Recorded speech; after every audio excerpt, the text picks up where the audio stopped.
ತುಮಕೂರಿನಲ್ಲಿ ನಡೆಯುತ್ತಿರುವ ರಾಷ್ಟ್ರೀಯ ಕ್ರೀಡಾಕೂಟದಲ್ಲಿ ಡೋಪಿಂಗ್ ಕಳ್ಳಾಟ ನಡೆಸಿದ ಶಂಕೆ ವ್ಯಕ್ತವಾಗಿದೆ. ಕ್ರೀಡಾಕೂಟದ ಮೊದಲ ದಿನವೇ ಕೆಲ ಕ್ರೀಡಾಪಟುಗಳು ಉದ್ದೀಪನ ಮದ್ದು ಸೇವಿಸಿದ ಅನುಮಾನ ದಟ್ಟವಾಗಿದೆ.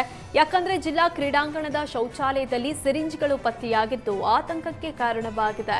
ಕೆಲ ಸ್ಪರ್ಧಿಗಳು ಕಳ್ಳಾಟ ನಡೆಸಿರುವ ಶಂಕೆ ಮೂಡಿದೆ. ನಿನ್ನೆ ಕ್ರೀಡಾಕೂಟಕ್ಕೆ ಗೃಹ ಸಚಿವ ಡಾಕ್ಟರ್ ಜಿ ಪರಮೇಶ್ವರ್ ಚಾಲನೆ ಕೊಟ್ಟಿದ್ರು. ಮೊದಲ ದಿನವೇ ಕ್ರೀಡಾಂಗಣದ ಶೌಚಾಲಯದಲ್ಲಿ 3 ಸಿರಿಂಜ್, ಹೊರಗೆ 2 ಸಿರಿಂಜ್ ಪತ್ತೆಯಾಗಿದ್ದು ಕ್ರೀಡಾಪಟುಗಳು ಡ್ರಗ್ಸ್ ಸೇವನೆ ಮಾಡುತ್ತಿದ್ದಾರೆಂಬ ಅನುಮಾನ ವ್ಯಕ್ತವಾಗ್ತಿದೆ. ಈ ಕ್ರೀಡಾಕೂಟದಲ್ಲಿ 28 ರಾಜ್ಯಗಳಿಂದ 1380 ಯುವ ಕ್ರೀಡಾಪಟುಗಳು ಭಾಗಿಯಾಗಲಿದ್ದಾರೆ. ಬಿಸಿಲಿನ ತಾಪಮಾನ ದಿನದಿಂದ ದಿನಕ್ಕೆ ಏರಿಕೆಯಾಗ್ತಾ ಇದೆ. ಏಪ್ರಿಲ್ ತಿಂಗಳಲ್ಲೇ ಹಿರೇಹಳ್ಳ ಜಲಾಶಯ ಬರಿದಾಗಿದೆ. ಕೊಪ್ಪಳ ತಾಲೂಕಿನ ಮೂದ್ಲಾಪುರ ಗ್ರಾಮದ ಬಳಿ ಇರುವ ಹಿರೇಹಳ್ಳ ಜಲಾಶಯ ಸಂಪೂರ್ಣ ಬತ್ತಿ ಹೋಗಿದೆ.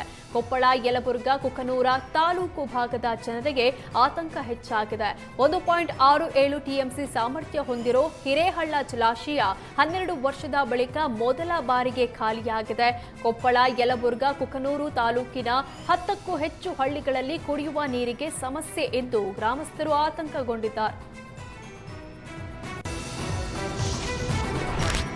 ಮೈಸೂರು ಜಿಲ್ಲೆಯ ಕಬಿನಿ ಜಲಾಶಯದಲ್ಲಿ ಬೇಸಿಗೆಯ ಆರಂಭದಲ್ಲೇ ನೀರಿನ ಮಟ್ಟ ಗಣನೀಯವಾಗಿ ಕುಸಿದಿದ್ದು ಮೈಸೂರು ಭಾಗದಲ್ಲಿ ತೀವ್ರ ಜಲಕ್ಷಾಮದ ಭೀತಿ ಎದುರಾಗಿದೆ. ಎಚ್ಡಿ ಕೋಟೆಯ ಬೀಚನಹಳ್ಳಿ ಬಳಿಯ ಜಲಾಶಯ ಬತ್ತುತ್ತಾ ಇರೋದು ಬೆಳೆಗಳಿಗೆ ಹಾಗೂ ಕುಡಿಯುವ ನೀರಿನ ಪೂರೈಕೆಗೆ ದೊಡ್ಡ ಸಂಕಷ್ಟ ತಂದೊಡ್ಡಿದೆ. ಪೂರ್ವ ಮುಂಗಾರು ಕೈಕೊಟ್ಟ ಹಿನ್ನೆಲೆ ಜಲಾಶಯದ ನೀರಿನ ಮಟ್ಟದಲ್ಲಿ ಭಾರೀ ಇಳಿಕೆಯಾಗಿದೆ.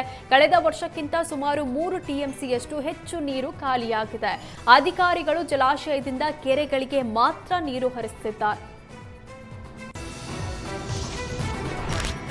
ರಾಯಚೂರಿನ ಸೇಂದಿ ಅಡ್ಡೆ ಮೇಲೆ ಪೊಲೀಸರು ದಾಳಿ ನಡೆಸಿದ್ದಾರೆ. ಬಿಸಿಲು ಹೆಚ್ಚಾಗ್ತಾ ಇದ್ದಂತೆ ಕೆಮಿಕಲ್ ಸೇಂದಿ ದಂಧೆ ಶುರುವಾಗಿದ್ದು ರಾಯಚೂರಿನ ಪ್ರಮುಖ ಗಲ್ಲಿಯಲ್ಲಿ ರಾಜಾರೋಷವಾಗಿ ನಿಷೇಧಿತ ಸೇಂದಿ, ಸಿಎಚ್ ಪೌಡರ್ ಹಾಗೂ ಆಲ್ಫ್ ಜೋಲಂ ತಯಾರಿಸಿ ಮಾರಾಟ ಮಾಡುತ್ತಿದ್ದಾರೆ. ಬ್ರೂಸ್ಲಿ ಅಲಿಯಾಸ್ ನರಸಿಂಹ ಎಂಬಾತ ಸೇಂದಿ ದಂಧೆ ನಡೆಸ್ತಾ ಇದ್ದಾನೆ ಅಂತ ಹಲವು ವರ್ಷಗಳಿಂದ ಆರೋಪ ಕೇಳಿ ಬಂದಿದ್ದು ಖಚಿತ ಮಾಹಿತಿ ಮೇರೆಗೆ ಅಬಕಾರಿ ಪೊಲೀಸರು ಸೇಂದಿ ಅಡ್ಡೆ ಮೇಲೆ ದಾಳಿ ನಡೆಸಿದ್ದಾರೆ.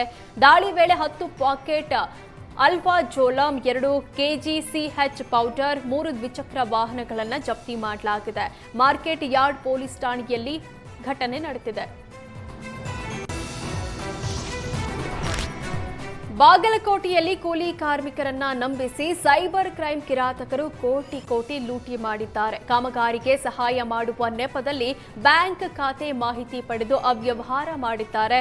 ರಾಜಸ್ಥಾನ ಮೂಲದ ಮನೋಜ್ ಎಂಬಾತನಿಂದ ಗೋಲ್ಮಾಲ್ ನಡೆದಿದ್ದು ಕೋಟಿ ಹಣ ಎಗ್ಗರಿಸಲು ಕಾರ್ಮಿಕರ ಅಕೌಂಟ್ ಬಳಕೆ ಮಾಡಿಕೊಂಡಿದ್ದಾರೆ.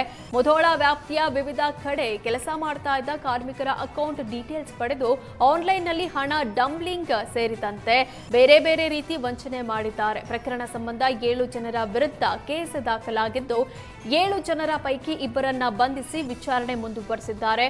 ಉಳಿದವರಿಗಾಗಿ ಶೋಧ ಮುಂದುವರೆದಿದೆ. ಗಡಿ ಜಿಲ್ಲೆ ಬೀದರ್ನಲ್ಲಿ ದಿನೇ ಬಿಸಿಲಿನ ತಾಪ ಹೆಚ್ಚಾಗ್ತಾ ಇದೆ. ಬಿಸಿಲಿಂದ ಬಾಯಾರಿದ ಪ್ರಾಣಿಗಳಿಗೆ ಯುವಕರು ದಾಹವನ್ನ ನೀಗಿಸ್ತಾ ಇದ್ದಾರೆ. ಸ್ವಾಭಿಮಾನಿ ಗೆಳೆಯರ ಬಳಗದಿಂದ ಅರಣ್ಯ ಪ್ರದೇಶದ 9 ಸ್ಥಳಗಳಲ್ಲಿ ಸ್ವಂತ ಖರ್ಚಿನಿಂದ ಪ್ರಾಣಿ ಪಕ್ಷಿಗಳಿಗೆ ನೀರಿನ ವ್ಯವಸ್ಥೆ ಮಾಡಲಾಗಿದೆ. ಸ್ವಾಭಿಮಾನಿ ಗೆಳೆಯರ ಬಳಗದ ಮಾನವೀಯ ಕಾರ್ಯಕ್ಕೆ ಎಲ್ಲೆಡೆ ಮೆಚ್ಚುಗೆ ವ್ಯಕ್ತವಾಗ್ತಾ ಇದೆ.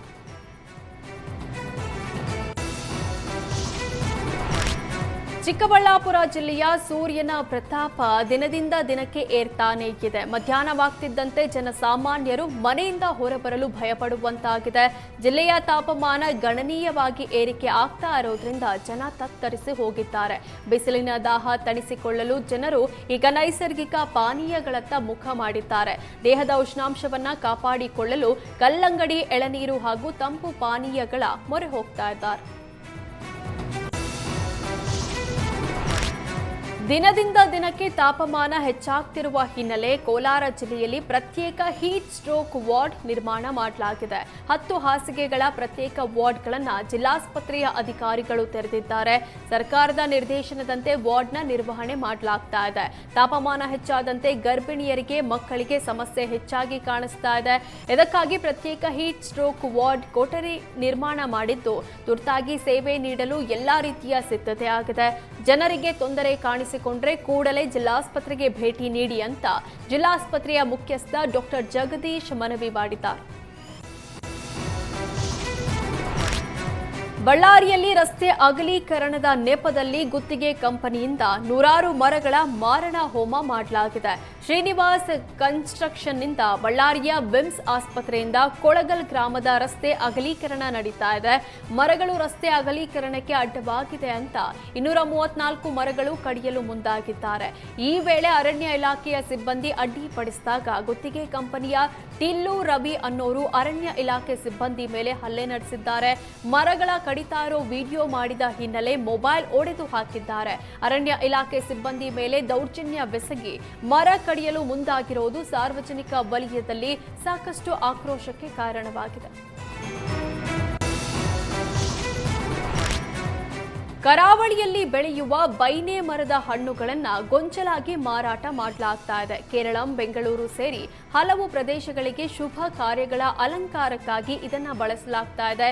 ಕರಾವಳಿಯಲ್ಲಿ ಬೈನೆ ಮರಗಳು ಕಡಿಮೆ ಆಗ್ತಾ ಇದ್ದು, ಈ ಹಣ್ಣನ್ನೇ ಆಶ್ರಯಿಸಿರುವ ಪ್ರಾಣಿ ಪಕ್ಷಿಗಳಿಗೆ ಇದರಿಂದ ತೊಂದರೆಯಾಗಿದೆ. ಅರಣ್ಯ ಇಲಾಖೆ ಮಧ್ಯ ಪ್ರವೇಶಿಸಿ ಈ ಮಾರಾಟ ಸ್ಥಗಿತ ಮಾಡಬೇಕು ಅಂತ ಪರಿಸರ ಪ್ರಿಯರು ಒತ್ತಾಯಿಸಿದ್ದಾರೆ.